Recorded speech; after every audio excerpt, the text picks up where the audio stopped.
Chemical bonding chapter का ये last video है और आज के वीडियो का टॉपिक है हाइड्रोजन बॉन्डिंग। हाइड्रोजन बॉन्ड एक इंटरमॉलिक्यूलर बॉन्ड है, यानी कि ये दो मॉलिक्यूल्स के बीच में फॉर्म होता है।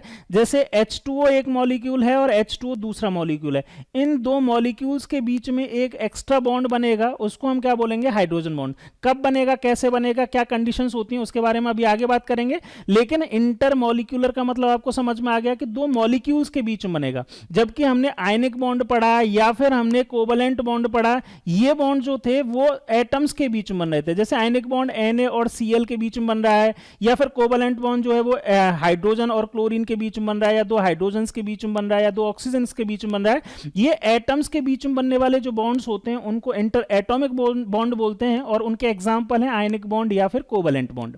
लेकिन ये जो है हाइड्रोजन बॉन्ड दो मॉलिक्यूल्स के बीच में बन रहा है, इसीलिए इसको हम क्या बोलेंगे? Intermolecular bond. ठीक, अब नेक्स्ट बात आती है कि इसके बनने की मेन कंडीशन क्या है। तो मेन कंडीशन जो हाइड्रोजन बॉन्डिंग के लिए है वो क्या है कि hydrogen should be covalently bonded with high electronegative element like fluorine, oxygen, nitrogen, या फिर और भी कोई एटम हो सकता है। मतलब अगर किसी कोवलेंटली बॉन्डेड कंपाउंड में हाइड्रोजन जो है वो मोस्ट इलेक्ट्रोनेगेटिव या हाई इलेक्ट्रोनेगेटिव एलिमेंट के साथ में जुड़ा हुआ है, तो उन वहां पे क्या है? हाइड्रोजन बॉन्ड बन सकता है। कैसे बन सकता है और क्यों बन सकता है, इसके बारे में बात करते हैं। देखो यहां पे होता क्या है, एक एग्जांपल से समझते हैं कि एक मैंने एग्जांपल लिया HF का। अब ये HF जो है वो एक कोवलेंटली बॉन्डेड मॉलिक्यूल है, पहली बात हो गई। अब इस कोवलेंटली बॉन्डेड मॉलिक्यूल में होगा क्या? कोवलेंटली बॉन्डेड मॉलिक्यूल में हाइड्रोजन का एक इलेक्ट्रॉन और फ्लोरीन का एक इलेक्ट्रॉन जो है वो शेयरिंग करेंगे, और हाँ, यहाँ पे हाइड्रोजन और फ्लोरीन के बीच में एक सिंगल बॉन्ड फॉर्म हो जाएगा। लेकिन जैसे ही ये एक एक इलेक्ट्रॉन की शेयरिंग करते हैं, क्योंकि फ्लोरीन जो है वो मोस्ट इलेक्ट्रोनेगेटिव एलिमेंट है जिसकी इलेक्ट्रोनेगेटिविटी 4 होती है, और हाइड्रोजन की इलेक्ट्रोनेगेटिविटी 2.1 होती है। तो यहां पे होगा क्या कि ये जो इलेक्ट्रॉन पेयर जो है, जो शेयर्ड इलेक्ट्रॉन पेयर है, बॉन्डेड इलेक्ट्रॉन पेयर है, ये फ्लोरीन जो है वो अपनी तरफ अट्रैक्ट कर लेगा। यानी कि ये जो बॉन्डेड पेयर जो है वो एक तरह से किसकी तरफ शिफ्ट हो जाएगा? फ्लोरीन की तरफ शिफ्ट हो जाएगा। अब फ्लोरीन की तरफ शिफ्ट हो जाएगा तो फ्लोरीन के ऊपर आ जाएगा पार्शियली नेगेटिव चार्ज, क्योंकि इस हाइड्रोजन के पास से जो इसका एक इलेक्ट्रॉन था वो दूर चला गया है, पूरी तरह से तो रिमूव नहीं हुआ है। अगर पूरी तरह से रिमूव होता तो पॉजिटिव लिख देते हैं, लेकिन ये पूरी तरह से तो रिमूव नहीं हुआ है, लेकिन हाइड्रोजन से दूर चला गया है। अब दूर चला गया है तो इस हाइड्रोजन के ऊपर क्या लिख देंगे हम? Partially positive charge. यानी कि इस कोवलेंटली बॉन्डेड मॉलिक्यूल में पार्शियली पॉजिटिव और पार्शियली नेगेटिव चार्जेस क्या हो गए? डेवलप हो गए। तो इस तरह के जो बॉन्ड्स होते हैं या इस तरह के कोवलेंट बॉन्ड्स होते हैं जिनमें पार्शियली पॉजिटिव और पार्शियली नेगेटिव चार्ज डेवलप हो जाते हैं, इनको ही हम बोलते हैं पोलर मॉलिक्यूल्स। इनको क्या बोलते हैं हम? Polar molecules. और जिनमें ये चार्ज डेवलप नहीं होते उनको हम बोलते हैं non polar molecules. Charge develop कब नहीं होंगे? जब इनकी इलेक्ट्रोनेगेटिविटी, जो बॉन्डेड एटम्स हैं उनकी इलेक्ट्रोनेगेटिविटी अगर सेम है या इक्वल है, मतलब इक्वल है या फिर अप्रोक्सीमेटली इक्वल है, तब इनके ऊपर चार्ज डेवलप नहीं होंगे, और चार्ज डेवलप नहीं होंगे तो ये नॉन पोलर बॉन्ड बनाएगा। लेकिन यहां पे क्या हुआ? चार्ज डेवलप हो गया, यानी कि पोलर बॉन्ड बन गया, ये पोलर कोवलेंट बॉन्ड। अब होगा क्या, इससे देखना, ध्यान से समझना इस चीज को, कि एक HF है जिसके ऊपर क्या है? एक हाइड्रोजन जिसके ऊपर पार्शियली पॉजिटिव चार्ज है, एक फ्लोरीन जिसके ऊपर पार्शियली नेगेटिव चार्ज है। अब जो है HF में सिर्फ एक मॉलिक्यूल तो होगा नहीं, बहुत सारे मॉलिक्यूल होंगे, और सभी मॉलिक्यूल्स के साथ में ऐसी ही कंडीशन होगी कि हाइड्रोजन के ऊपर पार्शियली पॉजिटिव चार्ज और फ्लोरीन के ऊपर पार्शियली नेगेटिव चार्ज, ऐसा ही सबके साथ में हो रहा होगा। अब होगा क्या, क्योंकि इनके ऊपर चार्ज डेवलप हो गई, ये इलेक्ट्रोनेगेटिव एलिमेंट जो है फ्लोरीन, और ये हाइड्रोजन जो है इसके ऊपर फ्लोरीन के ऊपर नेगेटिव चार्ज है, और फ्लोरीन की तो टेंडेंसी भी इलेक्ट्रॉन को गेन करने की होती है। और इस हाइड्रोजन के ऊपर दूसरा मॉलिक्यूल जो है उसके हाइड्रोजन के ऊपर क्या है? पॉजिटिव चार्ज डेवलप हुआ। तो अब इन दोनों मॉलिक्यूल्स, ये एक मॉलिक्यूल है, ध्यान से समझना, ये एक HF का मॉलिक्यूल है और ये दूसरा HF का मॉलिक्यूल है, और ये थर्ड HF का मॉलिक्यूल है। तो दो ये HF के मॉलिक्यूल्स के बीच में क्या है? एक बॉन्ड या अट्रैक्शन फोर्स डेवलप हो गया। इस अट्रैक्शन फोर्स को ही हम क्या बोलते हैं? हाइड्रोजन बॉन्ड बोलते हैं। अब ये अट्रैक्शन फोर्स जो है उसका नेचर कैसा होगा? इसका नेचर होता है इलेक्ट्रोस्टैटिक अट्रैक्शन फोर्स, क्योंकि ये चार्जेस के बीच में हो रहा है ना, ये पॉजिटिव है और ये नेगेटिव है, चाहे दो अलग अलग मॉलिक्यूल्स के बीच में है, लेकिन यहाँ पे अट्रैक्टिव फोर्सेस जो हैं उनका नेचर कैसा है? इलेक्ट्रोस्टैटिक अट्रैक्टिव फोर्सेस होता है, पहली बात। दूसरी बात जो है है यहाँ पे हाइड्रोजन बॉन्ड बनेगा सिर्फ तभी बनेगा जब ये जो मॉलिक्यूल्स हैं, ये जैसे HF है, ये मॉलिक्यूल जो है वो कैसे होंगे, कोवलेंटली बॉन्डेड मॉलिक्यूल्स होंगे। और इसमें कंपलसरी चीज ये है कि हाइड्रोजन एटम के साथ में ही ऐसा बॉन्ड फॉर्म हो सकता है। आयनिक कंपाउंड्स जो होते हैं उनमें ये हाइड्रोजन बॉन्ड फॉर्म नहीं होता। नेक्स्ट जो इसकी कंडीशन है, it is not formed in ionic compounds, वो मैंने बता दिया। It is very weak than covalent compound. अब यहाँ पे इस HF पूरे मॉलिक्यूल में अगर देखेंगे तो HF में तो एक तो ये बॉन्ड है, कौन सा, HF में ये कोवलेंट बॉन्ड है, और एक एक्स्ट्रा और बॉन्ड बन गया ये HF में जिसको हम हाइड्रोजन बॉन्ड बोलते हैं। तो ये कोवलेंट बॉन्ड जो है वो तो बहुत स्ट्रॉन्ग बॉन्ड है, क्योंकि ये दोनों एटम्स के बीच में इंटर एटॉमिक बॉन्ड्स जो होते हैं वो बहुत स्ट्रॉन्ग होते हैं। फर्स्ट लेक्चर में भी मैंने बताया था, स्ट्रॉन्ग बॉन्ड्स होते हैं वो इंटर एटॉमिक बॉन्ड्स होते हैं। दो एटम्स के बीच में बॉन्ड बन रहा है कोवलेंट बॉन्ड, वो स्ट्रॉन्ग है, जबकि दो मॉलिक्यूल्स के बीच में जो बॉन्ड बन रहा है, ये दो मॉलिक्यूल्स के बीच में अगर जो बॉन्ड बन रहा है हाइड्रोजन बॉन्ड, वो वीक है। यानी कि हाइड्रोजन बॉन्ड जो है वो कोवलेंट बॉन्ड के कंपैरेटिवली बहुत ही वीक होगा। नेक्स्ट यहाँ पे यही चीजें लिखी हुई हैं।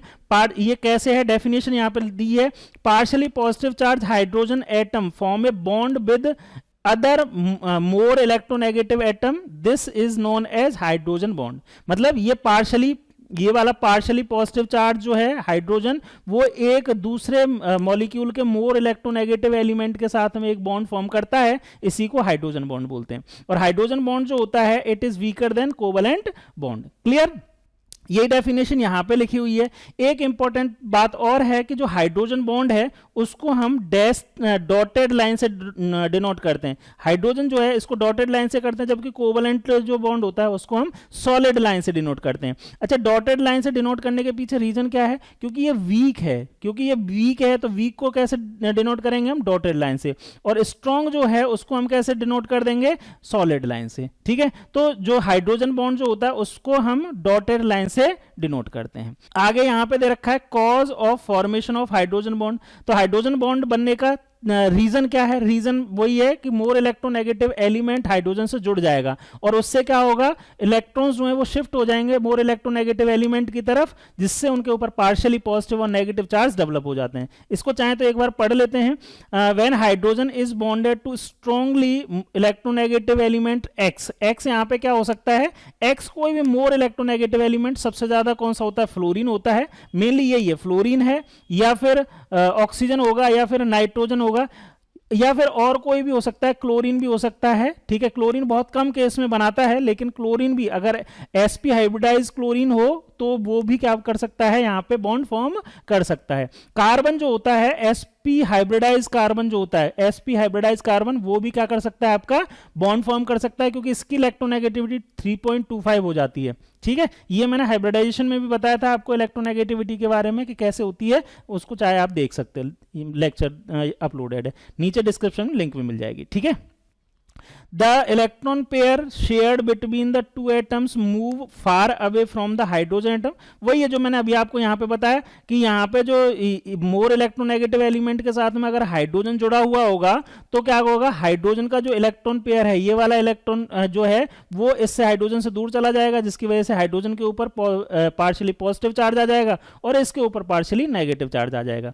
यही दे रखा है, as a result the hydrogen atom become highly electropositive with respect of the atom x, है ना, since there is a displacement of electron toward x, x की तरफ डिस्प्लेस हो जाएंगे इलेक्ट्रॉन्स और x जो है उसके ऊपर पार्शियली नेगेटिव, इसके ऊपर पार्शियली पॉजिटिव चार्ज आ जाएगा और इनके बीच में क्या होगा, दूसरा जो मॉलिक्यूल है, दूसरा मॉलिक्यूल भी इस तरह से ही होगा, दूसरा मॉलिक्यूल जो है उस तरह से होगा, इसके ऊपर भी पार्शियली पॉजिटिव और इसके पार्शियली नेगेटिव आएंगे और इनके बीच में क्या बन जाएगा, हाइड्रोजन बॉन्ड फॉर्म हो जाएगा। ठीक, ये सारी की सारी चीजें जो मैंने अभी आपको बताई हैं वही सारी दे रखी हैं। अब यहाँ पे नेक्स्ट पैराग्राफ जो है वो थोड़ा सा इंपॉर्टेंट है, इसको इलेबोरेट करके मैं थोड़ा बाद में बताऊंगा। देखो यहाँ पे, magnitude of hydrogen bond depending upon the physical state of the compound, it is maximum in solid. ठीक है। जो हाइड्रोजन बॉन्ड जो होता है फिजिकल स्टेट के ऊपर भी डिपेंड करता है, सबसे ज्यादा सॉलिड में होता है, उससे कम लिक्विड में, और सबसे कम इफेक्टिव जो होता है वो गैसियस एटम्स में होगा। क्यों होगा? क्योंकि गैसियस एटम में ये मॉलिक्यूल्स अपने आप में ही बहुत दूर दूर होंगे, और दूर दूर होंगे तो ये तो वैसे ही अट्रैक्ट बहुत वीक फोर्स है, यानी कि ये पास पास इतने होंगे, ये जो पार्शियली नेगेटिव और पार्शियली पॉजिटिव हाइड्रोजन जो है वो जितना पास पास होंगे उतना ही effective electrostatic force of attraction लगेगा। इसलिए सबसे ज्यादा इफेक्टिव जो होता है वो सॉलिड में होता है और सबसे लेस इफेक्टिव गैस में होता है। ठीक, okay. Does the hydrogen bond have strong influence on the structure and properties of the compound? तो solid state में हाइड्रोजन बॉन्ड जो होता है वो क्या करता है? बहुत ज्यादा प्रॉपर्टीज या स्ट्रक्चर को इन्फ्लुएंस करता है। इसके अलावा हाइड्रोजन बॉन्डिंग की वजह से कई सारी प्रॉपर्टीज, फिजिकल प्रॉपर्टीज भी कंपाउंड्स की अफेक्ट होती हैं, उनके बारे में अभी बाद में बात करेंगे, लेकिन उससे पहले एक बार यहाँ पे टाइप ऑफ हाइड्रोजन बॉन्ड भी पढ़ लेते हैं। टू टाइप्स के हैं मेजरली, इनको फर्दर और भी क्लासीफाई कर सकते हैं, लेकिन मेजरली टू टाइप्स के हैं। एक होते हैं इंटरमोलिक्यूलर हाइड्रोजन बॉन्ड और दूसरे होते हैं इंट्रामोलिकुलर। इंटर का मतलब जैसे आप ट्रेन कार में नाम सुनते हो इंटरसिटी, इंटरसिटी मतलब दो अलग अलग सिटीज होंगी उनके बीच में इंटरसिटी, ऐसे ही दो अलग अलग मॉलिक्यूल्स होंगे उनके बीच में जो बनेगा उसको बोलेंगे इंटरमोलिकुलर हाइड्रोजन बॉन्ड। एक होता है इंट्रा, इंट्रा मतलब बीच में, इसमें ए वर्ड आ रहा है, देखो यहाँ पे ए मतलब विद इन मॉलिक्यूल, एक मॉलिक्यूल है उस मॉलिक्यूल में ही एक इलेक्ट्रोनेगेटिव एलिमेंट होगा और एक हाइड्रोजन होगा, एक इलेक्ट्रोनेगेटिव एलिमेंट और एक हाइड्रोजन, इनके बीच में क्या बन जाएगा? हाइड्रोजन बॉन्ड बन जाएगा। मतलब एक ही मॉलिक्यूल में, विद इन मॉलिक्यूल, ये तो एक टाइप के मॉलिक्यूल, जैसे HF जो है ना, HF एक मॉलिक्यूल, HF दूसरा मॉलिक्यूल, तो ये तो दो मॉलिक्यूल्स के बीच में बनेंगे, तो इनको हम क्या बोलेंगे? Intermolecular hydrogen bond. अब ये जो मॉलिक्यूल्स हैं वो सेम भी हो सकते हैं, अलग अलग भी हो सकते हैं। जैसे सेम में मैंने HF का एग्जांपल दिया, यहाँ पे एक HF मॉलिक्यूल है, दूसरा HF मॉलिक्यूल है, इनके बीच में ये हाइड्रोजन बॉन्ड फॉर्म हो गया। ये मॉलिक्यूल डिफरेंट भी हो सकते हैं, जैसे यहाँ पे डिफरेंट कैसे हैं? ये एक एल्कोहल है, एल्कोहल को कैसे लिखते हो आप? ROH। एल्कोहल्स के बहुत सारे एग्जांपल जानते हो ना, C2H5OH, इथेनॉल, है ना। तो यहाँ पे R जो है, यहाँ पे इसको R ग्रुप बोल देते हैं, एल्काइल ग्रुप। तो एल्कोहल है, कोई भी एल्कोहल हो सकता है, और एल्कोहल को जब वाटर में मिक्स करते हैं या वाटर को एल्कोहल में मिक्स करते हैं तो इनमें क्या बन जाता है? हाइड्रोजन बॉन्ड बनता है। ठीक है, तो कैसे बनता है हाइड्रोजन? देखो एल्कोहल जो है इसमें OH ग्रुप है, अब ऑक्सीजन जो है वो हाइड्रोजन जो है इस ऑक्सीजन से जुड़ा हुआ है, और वाटर का स्ट्रक्चर आप देखोगे तो वाटर में भी क्या है? ये हाइड्रोजन ऑक्सीजन हाइड्रोजन। ठीक है, तो यहां पे भी हाइड्रोजन जो है वो ऑक्सीजन से जुड़ा हुआ है। अब यहां पे होगा क्या? वही सेम प्रोसेस होगा जो अभी हमने बात की थी कि ये इसके ऊपर तो पार्शियल नेगेटिव चार्ज आ जाएगा, इसके ऊपर पार्शियली पॉजिटिव चार्ज आ जाएगा। इसी तरह से यहां पे जो हाइड्रोजन है इसके ऊपर पार्शियली पॉजिटिव आ जाएगा, इसके ऊपर पार्शियली नेगेटिव आ जाएगा। ध्यान से समझने वाली बात ये है कि ये मॉलिक्यूल जो है वाटर का है और ये मॉलिक्यूल जो है वो किसका है? एल्कोहल का। तो दो अलग अलग मॉलिक्यूल्स के बीच में है, तो इनके बीच में अगेन वही हाइड्रोजन आ गया, तो हाइड्रोजन के ऊपर पॉजिटिव चार्ज और ये ऑक्सीजन के ऊपर नेगेटिव चार्ज, इनकी वजह से क्या होगा? अट्रैक्शन फोर्स होगा, और इस अट्रैक्शन फोर्स को ही हम क्या बोलते हैं? हाइड्रोजन बॉन्ड बोलते हैं। तो intermolecular hydrogen bond same type के मॉलिक्यूल्स के बीच में भी बन सकता है और डिफरेंट टाइप के मॉलिक्यूल्स के बीच में भी बन सकता है। नेक्स्ट टाइप का जो हाइड्रोजन बॉन्ड है वो है intramolecular hydrogen bond. Intramolecular hydrogen bond का मतलब है विद इन सेम मॉलिक्यूल, एक ही मॉलिक्यूल होगा और एक ही मॉलिक्यूल के डिफरेंट एटम्स के बीच में बनेगा। ध्यान से समझना है इसको। जैसे यहां पे एक एग्जांपल लिया है ऑर्थोनाइट्रोफिनोल का। ऑर्थोनाइट्रोफिनोल का इस तरह का स्ट्रक्चर होता है, देखो इसको अगर मैं अलग से बना दूं ऑर्थोनाइट्रोफिनोल को, ये बेंजीन रिंग और यहां पे NO2 ग्रुप लगा हुआ है, ये NO2 ग्रुप लगा हुआ है और यहां पे एक OH ग्रुप लगा हुआ है। अब देखो यहां पे और ये हाइड्रोजन जो है, यहां पे ध्यान से समझना इसको, हाइड्रोजन ऑक्सीजन से जुड़ा हुआ है, तो ऑक्सीजन जो है वो इलेक्ट्रॉन्स को अपनी तरफ अट्रैक्ट कर लेगा, इसकी वजह से हाइड्रोजन के ऊपर पार्शियली पॉजिटिव चार्ज आ जाएगा। और यहां पे ऑक्सीजन है, ये ऑक्सीजन जो है वो उसके ऊपर क्या होगा? पार्शियली नेगेटिव चार्ज होगा, पार्शियली नेगेटिव चार्ज होगा, क्योंकि ऑक्सीजन और नाइट्रोजन में से मोर इलेक्ट्रोनेगेटिव कौन होता है? ऑक्सीजन। इसीलिए ऑक्सीजन जो है उसके ऊपर पार्शियली नेगेटिव चार्ज आएगा। तो यहां पे हाइड्रोजन पार्शियली पॉजिटिव चार्ज और ऑक्सीजन के ऊपर पार्शियली नेगेटिव चार्ज, इसकी वजह से क्या होगा? इनके बीच में एक इलेक्ट्रोस्टैटिक अट्रैक्शन फोर्स आएगा और इस इलेक्ट्रोस्टैटिक अट्रैक्शन फोर्स को ही हम क्या बोलते हैं? हाइड्रोजन। क्योंकि ये हाइड्रोजन की वजह से हो रहा है तो हाइड्रोजन बॉन्ड इसको बोलेंगे। अब देख पा रहे हैं कि ये मॉलिक्यूल जो है वो ऑर्थोनाइट्रोफिनोल इथेनॉल एक ही है, मॉलिक्यूल दो अलग अलग मॉलिक्यूल नहीं है, एक ही मॉलिक्यूल के अंदर ही हाइड्रोजन बॉन्ड बन गया है, तो इस तरह के जो बॉन्ड होते हैं हाइड्रोजन बॉन्ड, उनको हम इंटरमॉलिक्यूलर हाइड्रोजन बॉन्ड बोलते हैं। तो इस तरह से यहाँ पे ये चैप्टर तो कंप्लीट होता है, थोड़े से कुछ एक्स्ट्रा पॉइंट्स हैं उनको देख लो। तो effect of hydrogen bond on physical properties, तो पहली फिजिकल प्रॉपर्टी है सॉल्युबिलिटी। तो सॉल्युबिलिटी जो होती है वो हाइड्रोजन बॉन्ड की वजह से इंक्रीज भी हो सकती है, डिक्रीज भी हो सकती है। अगर दो मॉलिक्यूल्स या सॉल्यूट या सॉल्वेंट मॉलिक्यूल्स के बीच में इंटरमॉलिक्यूलर हाइड्रोजन बॉन्डिंग है तो सॉल्युबिलिटी इंक्रीज हो जाएगी। जैसे अल्कोहल की सॉल्युबिलिटी वाटर में इंक्रीज हो जाती है due to intermolecular hydrogen bonding. यहाँ पे ये अल्कोहल का मॉलिक्यूल है और वाटर का मॉलिक्यूल है, तो इन दोनों के बीच में इंटरमॉलिक्यूलर हाइड्रोजन बॉन्डिंग हुई और इसकी वजह से क्या हुई, सॉल्युबिलिटी इंक्रीज हो गई अल्कोहल की। लेकिन अगर इंट्रामॉलिक्यूलर हाइड्रोजन बॉन्डिंग हो, जैसे यहाँ पे ऑर्थोसैलिसल्डिहाइड है, इसको वाटर में डिसॉल्व करें तो यहाँ ऑर्थोसैलिसल्डिहाइड में इंट्रामॉलिक्यूलर हाइड्रोजन बॉन्डिंग है, तो यहाँ पे ये हाइड्रोजन जो है वो इस वाटर के साथ में बॉन्डिंग बनाने के लिए अवेलेबल ही नहीं होगा। यहाँ पे इंट्रामॉलिक्यूलर हाइड्रोजन बॉन्डिंग की वजह से इस मॉलिक्यूल की या इस सॉल्वेंट की सॉल्युबिलिटी क्या हो जाएगी, डिक्रीज हो जाएगी। तो पहला जो इफेक्ट है वो है हाइड्रोजन बॉन्डिंग का सॉल्युबिलिटी के ऊपर। दूसरा इफेक्ट हम बात करें मेल्टिंग पॉइंट और बॉइलिंग पॉइंट, तो मेल्टिंग पॉइंट और बॉइलिंग पॉइंट जो होते हैं वो भी चेंज हो जाते हैं। अगर इंटरमॉलिक्यूलर हाइड्रोजन बॉन्डिंग है तो मेल्टिंग पॉइंट और बॉइलिंग पॉइंट क्या होते हैं, इंक्रीज होते हैं। क्यों इंक्रीज होते हैं, क्योंकि दो मॉलिक्यूल्स जो होते हैं, जैसे H2O है, यहाँ पे H2O का एक मॉलिक्यूल, H2O का ये दूसरा मॉलिक्यूल, इनके बीच में क्या है, हाइड्रोजन बॉन्ड है। हाइड्रोजन बॉन्ड को ब्रेक करने के लिए, अगर ये लिक्विड स्टेट में होता है, हाइड्रोजन बॉन्ड ब्रेक करने के लिए कुछ एक्स्ट्रा एनर्जी देनी पड़ेगी, और एक्स्ट्रा एनर्जी देनी पड़ेगी तो बॉइलिंग पॉइंट हाइड्रोजन वाटर का क्या हो जाएगा, इंक्रीज हो जाएगा। अगर ये हाइड्रोजन बॉन्ड नहीं होता तो ये इजीली क्या हो जाता, गैसियस स्टेट में कन्वर्ट हो जाता। क्लियर। तो इंटरमॉलिक्यूलर हाइड्रोजन बॉन्डिंग की वजह से ये मेल्टिंग पॉइंट और बॉइलिंग पॉइंट इंक्रीज होते हैं, लेकिन इंट्रामॉलिक्यूलर हाइड्रोजन बॉन्डिंग की वजह से बॉइलिंग पॉइंट और मेल्टिंग पॉइंट क्या होते हैं, डिक्रीज। इसका रीजन क्या है, तो इसका रीजन ये है कि इंट्रामॉलिक्यूलर हाइड्रोजन बॉन्डिंग की वजह से मॉलिक्यूल में रिंग फॉर्मेशन होता है, और रिंग फॉर्मेशन की वजह से मॉलिक्यूल जो है वो स्फेरिकल शेप में आता है, और स्फेरिकल शेप में आने की वजह से इसमें हाइड्रोजन बॉन्ड तो है नहीं, इसमें सिर्फ वॉन्डरवॉल फोर्स ऑफ अट्रैक्शन लगेगा, और वॉन्डरवॉल फोर्स ऑफ अट्रैक्शन जो होता है वो वीक होता है हाइड्रोजन बॉन्ड से। इसीलिए यहां पे अगर देखेंगे तो इंट्रामॉलिक्यूलर हाइड्रोजन बॉन्ड एक तरह से इन दो मॉलिक्यूल्स के बीच में क्या अट्रैक्शन फोर्स को कम कर रहा है, और अट्रैक्शन फोर्स अगर दो मॉलिक्यूल्स के बीच में कम होगा तो उनका मेल्टिंग पॉइंट और बॉइलिंग पॉइंट भी कम होता है।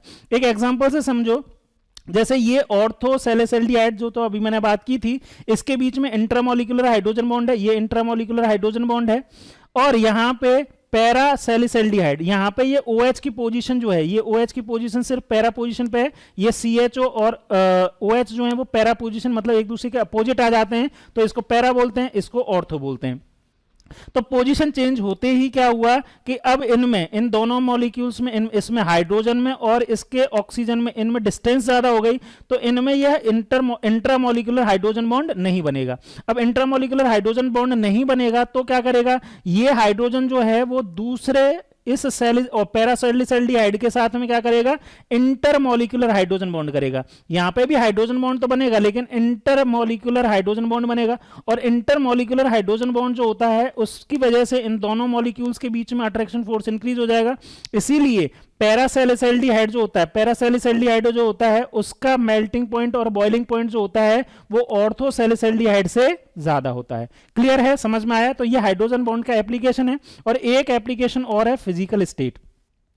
Due to intermolecular hydrogen bond, H2O is liquid while H2S is gas। H2O और H2S ऑक्सीजन और सल्फर एक ही ग्रुप के एलिमेंट हैं, अगर इनके हाइड्राइड बनाए जाते हैं तो ऑक्सीजन जो है वो H2O बनाता है और सल्फर जो है वो H2S बनाते हैं। अगर इन दोनों को देखें तो ये दोनों ही गैसियस स्टेट में होने चाहिए थे, लेकिन क्योंकि इसमें वाटर के मॉलिक्यूल्स के बीच में क्या बनता है, वाटर के मॉलिक्यूल्स के बीच में हाइड्रोजन बॉन्ड फॉर्म हो जाता है, और इस हाइड्रोजन बॉन्ड की वजह से ही क्या होता है, इसके दो मॉलिक्यूल्स के बीच में अट्रैक्शन फोर्स ज्यादा होता है। ये दोनों मॉलिक्यूल्स पास पास रहते हैं, और आप जानते ही हैं कि जब गैसेस स्टेट में कोई मॉलिक्यूल को पास पास लाया जाता है तो वो किस में कन्वर्ट हो जाती है, लिक्विड में कन्वर्ट हो जाता है। इसीलिए ओरिजिनली अगर हम बात करें इनमें तो क्या है, नेचुरली क्या कौन सा हाइड्रोजन बॉन्ड प्रेजेंट होता है H2S2 मॉलिक्यूल्स के बीच में, इसलिए H2O जो होता है वो लिक्विड स्टेट मिलता है, लेकिन H2S सल्फर जो है वो हाइड्रोजन बॉन्ड नहीं बना पाता, इसीलिए सल्फर गैसियस स्टेट में ही रहता है। लास्ट में एक important note, stability of chloral hydrate. Chloral hydrate क्या होता है? CCl3CHO.H2O, ये होता है क्लोरल। CCl3CHO इसको बोलते हैं क्लोरल, और हाइड्रेटेड बोलेंगे तो H2O इसमें .H2O इसमें लगा जाएगा। अगर इसका स्ट्रक्चर देखें तो यहां पे कुछ इस तरह का स्ट्रक्चर बनता है। कार्बन है, कार्बन के ऊपर 3 क्लोरीन्स लगी हुई हैं, और ये कार्बन है, कार्बन के ऊपर वैसे तो ये CHO ग्रुप लगा हुआ है, लेकिन CHO ग्रुप कुछ इस तरह से होता है, इसमें एक OH यहाँ पे ये वाला और एक OH जो है वो इस तरह से होता है, और एक हाइड्रोजन यहाँ जड़ जाता है। इस तरह का स्ट्रक्चर होता है क्लोरल हाइड्रेट का। अब यहाँ पे वैसे तो हम जर्नल रूल पढ़ते हैं ऑर्गेनिक केमिस्ट्री में कि एक कार्बन के ऊपर 2 OH जो होते हैं वो अनस्टेबल होते हैं। यहां से क्या निकल जाना चाहिए? एक H2O मॉलिक्यूल निकल जाना चाहिए। एक कार्बन के ऊपर 2 OH मॉलिक्यूल या हाइड्रोक्सिल ग्रुप जो होते हैं वो अनस्टेबल होते हैं। ये जनरल रूल है ऑर्गेनिक केमिस्ट्री का। लेकिन यहां पे क्या होता है? यहां पे स्टेबिलिटी गेन हो जाती है। रीजन क्या है? यहां पे ये हाइड्रोजन है, ये हाइड्रोजन इस ऑक्सीजन से जुड़ा हुआ है, इसकी वजह से इस हाइड्रोजन के ऊपर पार्शियली पॉजिटिव चार्ज आ गया। क्लोरीन जो है उसका भी वो भी इलेक्ट्रोनेगेटिविटी 3 होती है, तो ये क्लोरीन जो है वो मोर इलेक्ट्रोनेगेटिव एलिमेंट है। इसी तरह से यहाँ पे दूसरा जो हाइड्रोजन ये वाला जो है वो भी एक ऑक्सीजन से जुड़ा हुआ है, और इस ऑक्सीजन से जुड़े होने की वजह से इसके ऊपर भी पार्शियली पॉजिटिव चार्ज आ जाएगा। तो यहाँ पे ये जो इलेक्ट्रोनेगेटिव एलिमेंट क्लोरीन जो है वो और ऑक्सीजन जो है ये, तो इन दोनों के बीच में हाइड्रोजन आ गया, जिसकी वजह से क्या होगा? यहाँ पे एक extra bond hydrogen bond develop हो जाता है। सेम यहाँ पे भी एक हाइड्रोजन बॉन्ड डेवलप हो जाता है। इन हाइड्रोजन बॉन्ड्स की वजह से क्लोरल हाइड्रेट जो होता है वो स्टेबल होता है।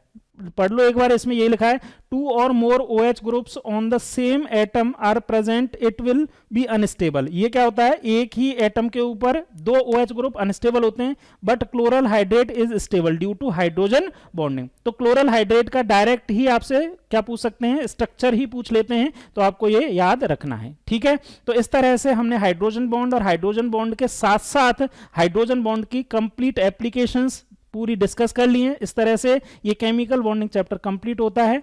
इसके क्वेश्चंस आप आराम से कर सकते हैं, करिएगा। कोई दिक्कत आती है तो आप मेरे से कमेंट में पूछिएगा, मैं कमेंट में आंसर देने की कोशिश करूंगा। Thank you.